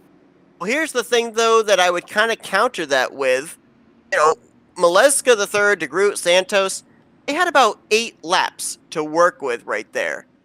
This time, when we go back green, it could be 3, 2, maybe even 1 lap that they've got to work with. And they only succeeded in passing one of the drivers that had stayed out with Charles Teed. That was, of course, the 27 of Craig Forsyth. They've still got Gary Corley and Kobe Moore between themselves and Charles Teed, who was on it on that last restart. So while I agree with you that I think Charles Teed would have loved to have let this play out, green flag from that last restart to the checkers, I don't think he's going to be that terribly disappointed here because these laps that he's running under caution are less laps that drivers like Maleska III and company had to be able to reel him in. And that's the thing where it's just time and time. And I think Teed still has the advantage here. He can easily work the restart, easily time this and try to get away. The big question is old tires, restart, and then possibly fuel.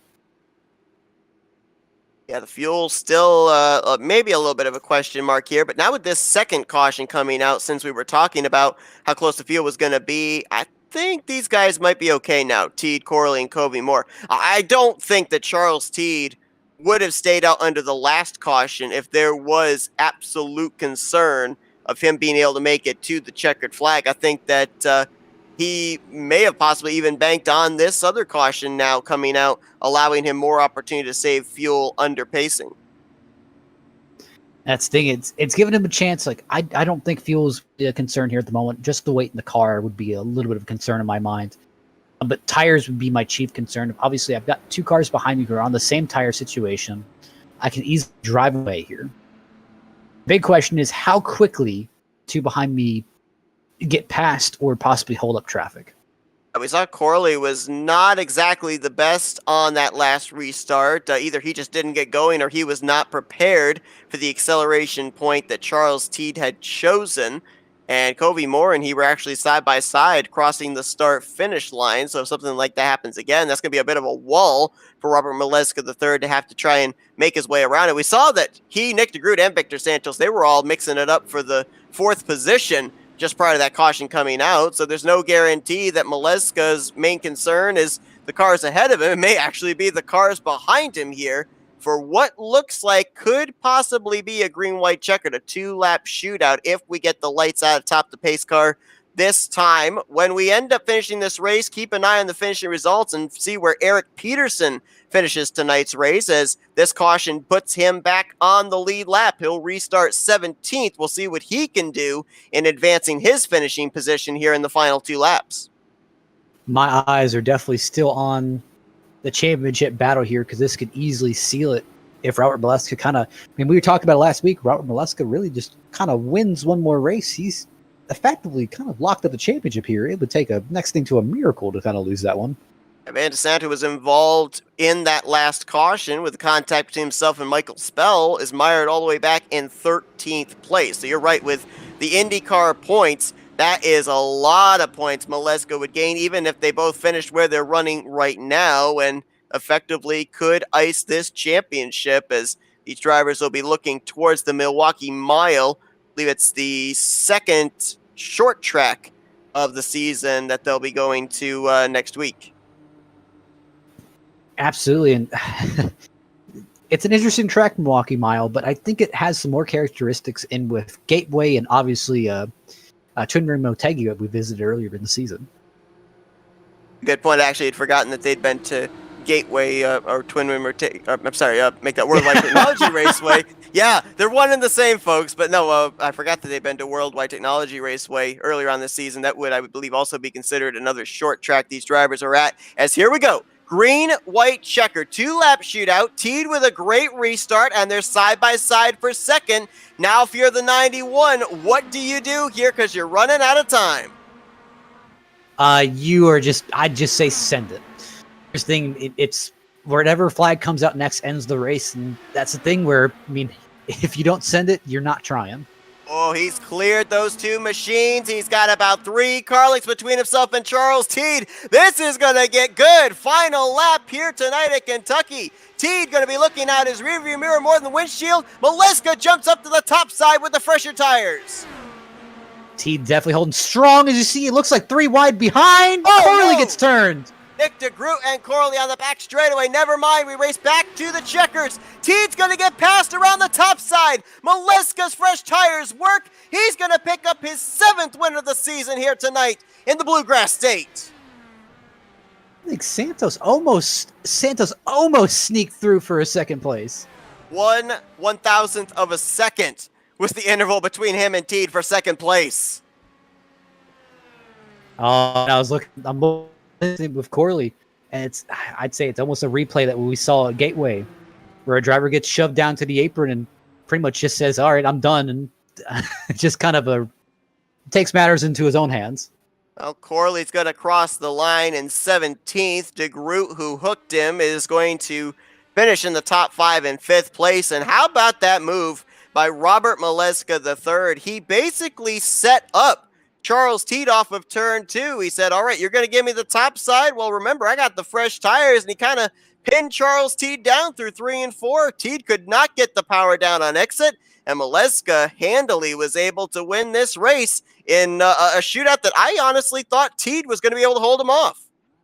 And here's the thing where Teed was just hoping he got that restart that he got last caution, and unfortunately just did not get that restart. I mean, I'm looking at Maleska. Maleska is about 5-10 miles an hour faster than Teed in certain sections. I'm gonna go back to your opinion. Yeah, I don't think that Charles Teed wanted to see that caution come out. Yeah. I thought maybe he'd be okay. I thought with it being a limited number of laps, he'd be able to hold him off. But credit to Robert Maleska III, as you said. I mean, he right now, 6 trips to victory lane. He's handily leading the point standings. He was go for broke here tonight, and he was not going to lift there through 3 and 4. Well, he probably had the same idea on his mind as we did ours, where, hey, this could easily lock up the championship with not finishing in 11th. I mean, this could be his big break of, hey, like, this could effectively lock it up. Great run for all of the teammates out of Twist and Trojan Motorsports, though. You got Maleska with the win, Dylan Moskowitz in 6th, and Jeff Highsong popped up there into 7th in the closing stages. And look at some of these other drivers back here that we really didn't talk about tonight that are getting top 10 finishes as well. Jim Brooks is going to finish 8th. Kristen Nelson will finish in 9th, and back-to-back top 10s for the 57 of Jim Herrick. Not bad at all. This is just confidence builders, I'd say. There's Van de Sants. You talked about 11th place here tonight. That's a lot of points that he's going to lose to Maleska III. Maleska III is also going to get those bonus points for winning tonight's race. A couple of other drivers that had some comeback runs, if you will. Benjamin Combs, after getting some damage on the front straightaway, he's going to finish in 13th, and Eric Peterson was only able to pick up 1 spot there on that final restart from 17th up to 16th, with Gary Corley getting involved in that wreck on the back straightaway on the final lap. And then you look on down, and a lot of drivers with some hard luck here tonight that had, let's be honest, race-winning cars. David Leclerc, Eric Schaus, those were a couple of drivers that finished way down the running order. And of course, we've documented earlier on the hardships for the 99 Matt Wagner, 3rd in the standings coming into tonight's race. Boy, this is a pretty spicy race going into a short track. Yeah, no doubt. There's a lot of extracurricular activity here. And obviously, there's going to be some disagreement over space here tonight. And while these definitely are not bulky like the stock cars, where you can kind of settle a disagreement out there, might kind of change the way that certain drivers will race with others, as a lot of times scores do get settled at short tracks. But we're going to have to wait for that when we eventually get to the Milwaukee Mile. Let's see if we can talk with a few of our drivers that finished up inside of the top 3. I'm not certain if we're going to be able to get Victor Santos or not. We have Victor here, but I'm not sure if... I believe the last time we did an interview with him, he actually had to have his translator with him. So we'll actually hold off on him just for the brief moment, just in case they actually have to get that situated. Let's see if we can talk with second place Charles Teed.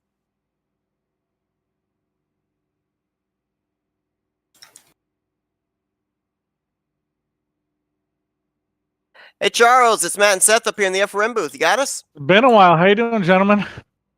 Well, man, it has been a while, but your car looked really strong here tonight. Matt and I were kind of bouncing opinions off of each other when that final caution came out of whether you wanted to see that yellow flag come out or whether you didn't. Now, Matt said that you didn't. I thought maybe you did because it would mean it'd be only a couple of laps you'd have to hold off the fresher tires behind you rather than 8 laps, which was the situation prior to that yellow flag coming out, which was actually the case there. Yeah, so I don't know. I wish whatever happened didn't happen for damn sure, but I think really what it came down to is it brought the pack back together again, and Robert's so freaking fast that I was almost a sitting duck on those old tires. I kind of wish it had not come out because I think we'd at least see an alternate ending. However, those guys are just really, really fast. So I tried to gamble. I had a fast car all night. I just tried going off strategy to get myself in front of them because I thought I could give them a run for their money if I could get out in front of them. But it wasn't meant to be tonight. I sure love this track. Charlie, I mean, my heart goes out for you, but man, that was a finish. Yeah, we had a war. was there anything you could have done? I just watched the replay of the last lap, and I could have possibly run him a little higher to the wall down the back straight and really sent it into 3. The question is, I don't like to race like that and I don't like to be raced like that. I would have been out of control, and it could have dumped both of us. So it could have been a 14th place finish with a wrecked car. So I didn't do that. Robert races me very clean, so I race him back the same way. I don't know that there's anything else really I could have done. I think if I had new tires, I had every bit the pace they did. In a lot of races, I can't say that, but I had a fast car tonight. I'm pretty quick around here. Back in the early stages, we saw you and a couple of other drivers pull the strategy of staying out on what I think at the time was 20-lap older tires than the rest of the competition. What was there that you were able to learn from that run that maybe played a factor into you deciding to stay out and get that track position late in this race? Well, I saw that I was able to run with them. My times were every bit as fast. Once I knew the fuel wasn't an issue, I was not coming in there when that last accident. What I really wish had not happened was the accident with David and Alex, because I think I was really sitting in a pretty good spot there with my car. But yeah, it was that was some really, really intense and clean racing up front. Great job by Victor. Great job by Robert to be on the podium. Well, Charles, a great run for you nonetheless here tonight. A lot of momentum. You had a solid outing last week at Watkins Glen as well, picked up a spot in the standings, and based on some of the drivers up ahead of you in points running into some issues here tonight, more than likely we're going to see you up inside of the top 5 in points heading to Milwaukee next week. So congratulations on that. We're now going to give you the opportunity for some thank you sponsors and shout-outs. Yes, I want to thank you guys at FRN. You guys do such an incredible job. I really, really appreciate it, Matthew. Everything. I mean, you guys do such a great job. Want to start there. Want to thank all the guys that come out and run with us every week here at Dark Horse. It's a lot of work to run this league, so I appreciate all of them coming and joining us. I want to thank ESTV for also broadcasting your broadcast back on television around the world. Really big thanks to them. Butt Kicker, who puts on the league, and HyperX, who's now a new sponsor on the league as well. So big shout out to all of them and to all the Dark Horse guys. At least we got second, but dag nabbit, I wanted to win tonight. Yeah, you definitely got close. Yeah, that one stinks. Yeah, that one stinks. I really wanted that one, but you let Robert know that was a hell of a pass. That's Charles Teed. Second place here tonight at Kentucky. Almost pulled off the victory, but once again, job well done there, Charles, and best of luck next week. Thanks, gentlemen. And we're still waiting to see about the situation here with our third place finisher, Victor Santos. So while we still wait on that, let's see if we can get a word down in victory lane with tonight's race winner, Robert Miliska III. Hey, Robert, it's Matt and Seth up here in the FRN booth. You got us? Yeah, I got you, boys. Wow, what a shootout here tonight at Kentucky. It came down to that last lap pass. Now, we knew that you had the tires to be able to pass him, but we weren't necessarily certain which line it was going to be the preferred line to make that pass. It looked like, from our angle, that Teed gave you the outside line. Was that the case, or was that the line that you wanted to go up to make that move through 3 and 4?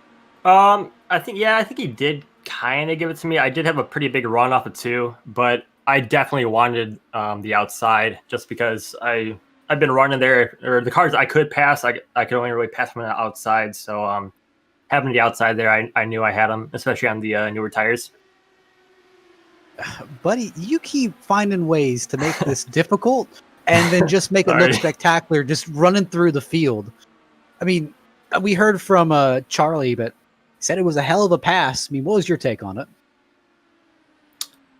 Yeah, I mean, I'd say a pretty textbook pass with fresh tires. I mean, if you could really get to someone's outside, if you're both in clean air, you could basically just get the run on them because they had the lift off of turn 4 there to not get into you. So if you had the outside anytime, really, it seemed like that was the preferred line to pass. Now, Robert, we've seen a lot of your wins this season be dominating performance. Tonight was certainly not a walk in the park. I want to go back to a portion around the midway segment of this race where you were in the middle of, I think it was, two or three three-wide situations.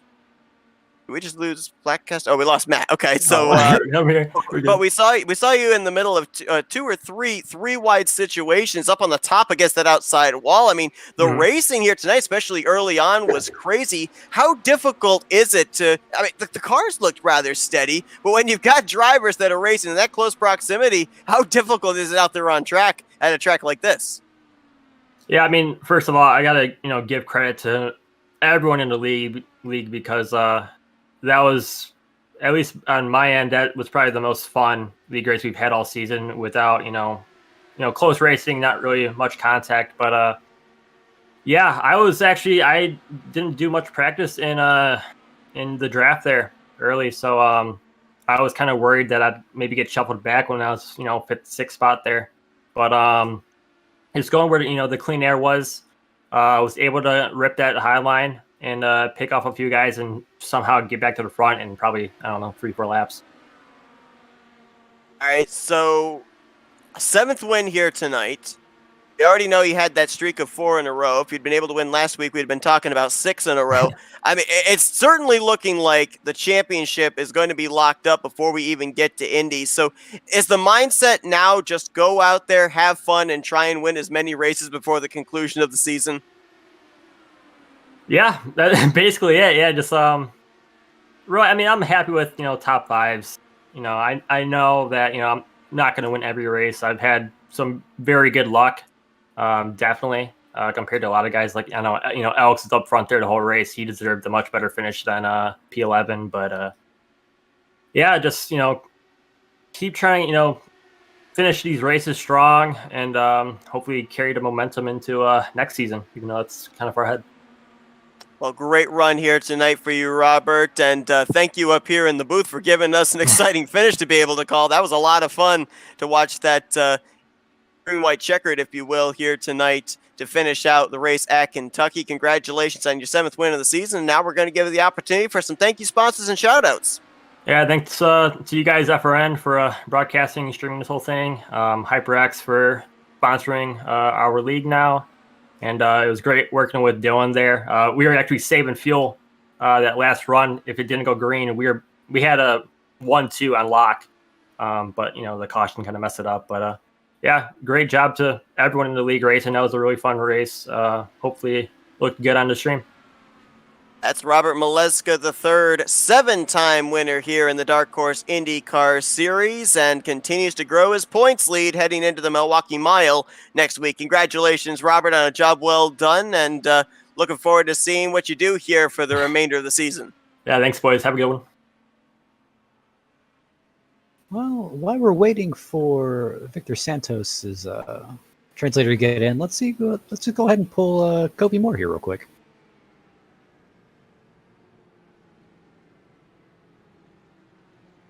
Hey, Kobe, it's Matt and Seth up here in the booth. You got us? What's going on, Matt and Seth? Man, hardship at Watkins Glen last week, and that was a bump in a road that has been paved with consistency for you. Nice to see you get back on track here tonight with a 4th place run. And, man, you were up there in the hunt for it in the closing stages. What little more do you think you needed to have to make it a 4-man fight coming to that start-finish line? A better starting position. That's about all a guy needs. When you look at an entire race and the spots where you got like put back, I don't have too many of those aside from my Schaus incident. So I mean, if you can just eliminate an incident and start up a bit further, you just get in these different pockets with these setups, and it kind of carries you around. And tonight was fantastic. You could kind of run around for half a run and not abuse the tires, and then feel like Superman towards the end of it. It was stellar. So, Kobe, obviously it was a kind of a bold move, deciding not to take tires here at the end of the race, deciding not to come down when everyone else came down. I mean, I've got to ask, do you think that would have kind of panned out if no caution came out, or? No, that is not the position me as a racer likes to be in. I want to be able to be in a position where I'm just kind of looking forward and pushing forward, finding gaps and taking advantage of other people's bad luck. But Yeah, I absolutely hate being in that position. However, we've seen in this league a few times it work out for guys. We've seen Gary Corley make his way up front towards end of races with some good tire strategy. Charlie's kind of really known for it at this point, I think, this season. So you have to try these things, and then with a little bit of contact on that last lap, it kept me kind of towards the front in that top 5. Obviously, we've seen in the last couple of weeks, barring last week at Watkins Glen, your program has been really on par. You've been up in the top 10 consistently week after week, and here tonight, a top 5 run. I mean, what kind of confidence does this give you heading down the home stretch of the season that we might possibly see this 15 in victory lane before season's end? This home stretch is the factory backed motorsports prime piece of schedule. Next week's going to be a little tough. Milwaukee's a different place, but the rest of the schedule is kind of our bread and butter. Nick and I have absolutely performed at places like that in the past, and definitely hope to do so this year. We're kind of a 2.5-man team. We have George and Zaldo coming in and going, and we're still in contention for that team title. That's something that we're really prioritizing as a duo here. So just kind of getting consistent finishes and finishing up front. Rob Malechka's got kind of an iron grip on the win column here. So Nick and I are just focusing on those top 5 so we can keep these factory back cars and our partners up front. Well, Kobe, great run for you here tonight. 4th place performance at Kentucky, and we're now going to give you a chance to do some sponsors, thank yous, and shout outs. Yeah, can't do this without Nick and the factory backed boys. Here we got Cowboy Shit on the car, the Ty Posabon Foundation, and then I just gotta definitely throw it back to my dad who has been watching week in and week out. Cool to albeit a 4th place finish, get in the booth with FRN. So thanks for doing what you guys do, and thanks for the exposure you give sim racing. That's Kobe Moore, top 5 here tonight at Kentucky. Congratulations, John. Well done there, Kobe. We look forward to seeing this consistency continue into Milwaukee next week. Thanks so much, guys.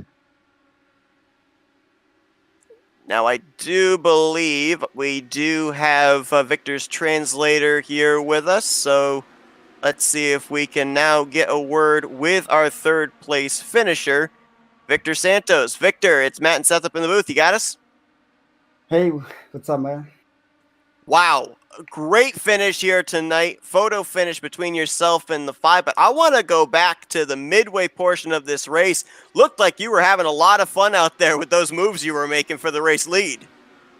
Que quiere volver a buena foto finish y que quiere volver a la mitad de la carrera más o menos, que es Sí. donde tuviste ahí unos, como dice, un buen ritmo y unos tire y afloja con los demás.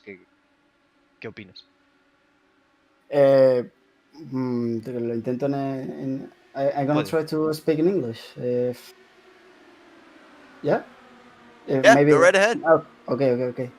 In the middle of the race, well, was so difficult do an overtake in the turn 3 and 4.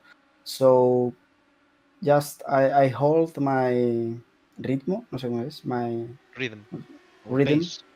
Yeah, and wait my momentum. Oh, just that is it. that is all. That is all. Absolutely.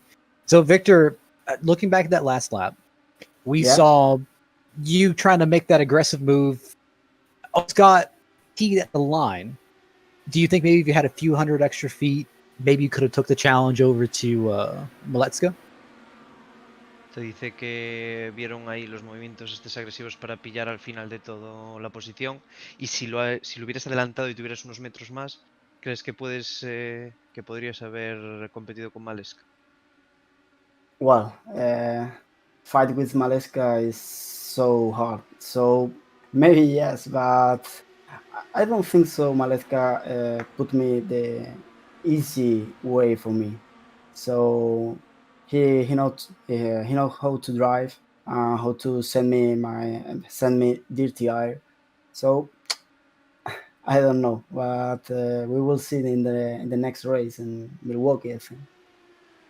Well, Victor, we always have a lot of fun watching your Neon 24 making its way through the field, these 1.5 miles. Is there anybody out there that you'd like to, any sponsors or anybody that you'd like to give some thanks and shout outs to? Que disfruta mucho viendo el coche neón que es muy divertido verte y que si quieres dar algún agradecimiento a algún sponsor o a alguien en concreto. Well, of course, always I appreciate it and say thanks to my streaming in Twitch. Every time, every day, the people support me and help me with the words. So thanks so much. My streaming. That's Victor Santos. He brings it home. Third place here tonight at Kentucky after a solid outing. Once again, congratulations on a great run there, Victor. Marcos. Sí, básicamente felicidades y qué buena carrera. Thanks so much to the competition and Charles Teed and everyone. Thanks so much.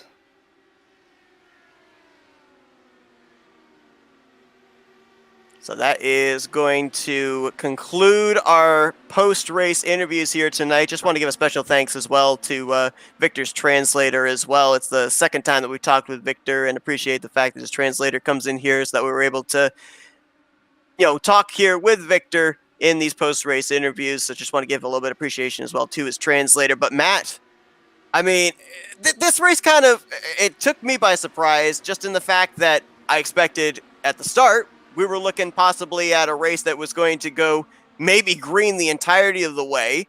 And we had those mid-race cautions. Then I thought, well, we might go green the rest of the way, and it might come down to fuel strategy. And then what do you know? It's a 2-lap shootout to decide tonight's race. And see, that's what's so tough about Kentucky, where, it is a fuel mileage track, but with these Indy cars, they're so aerodynamic. They're so dependent on the draft. And when you get all of them together, boy, these things have speed. Now, you were in the booth about 3 weeks ago when these drivers were at Worldwide Technology Raceway, as you brought up, and you're absolutely right. The Milwaukee Mile that we're going to next week would probably be the best comparison of a track that we've been to previously this season. So, based off what you saw back there at WWT, what do you expect we're going to see next week with these drivers? If I'd learned anything from Worldwide Technology, I'd imagine a lot of disagreement in the corners. Just because everyone wants that preferred line. Everyone wants the inside line. And yes, the outside line does work, but not as well as that inside line. So you're going to want to fight for it. And there's going to be a premium on real estate. You also have to wonder if maybe typical short track, if we're going to have a late race restart, kind of like what we had here tonight at Kentucky. That would certainly be interesting to watch at a track with a little bit less length, where a little bit less time to be able to make a move. But here tonight, the move was made. Robert Maleska III around Charles Teed in the final two corners to pick up his 7th win of the season, extend his points lead here with only 6 races remaining during the season, and one step closer to clinching the Season 3 Dark Horse IndyCar Series Championship. Matt's been a good one here tonight under the lights at Kentucky. Appreciate you joining me in the booth. I appreciate you leaving the door unlocked. Always unlocked for you. Keys under the mat. Hope everybody enjoyed our coverage here tonight. Appreciate you all joining us this evening for some IndyCar racing at Kentucky. If you guys enjoyed it, be sure to tune in next week as we continue on the season at the Milwaukee Mile. Green flag scheduled to fly at 8:10 p.m. Eastern Standard Time next Wednesday night. But for Matthew Rodriguez, I'm Seth Cole. Enjoy the rest of your evening as you've been watching another broadcast courtesy of the Flat Out Racing Network. This broadcast is the copyrighted work of Flat Out Racing Network and may not be rebroadcast, retranslated, or used in any form without the express written consent of Flat Out Racing Network and iRacing.com Motorsports Simulations. Flat Out Racing Network would like to thank you for your support, and we hope you enjoyed tonight's broadcast.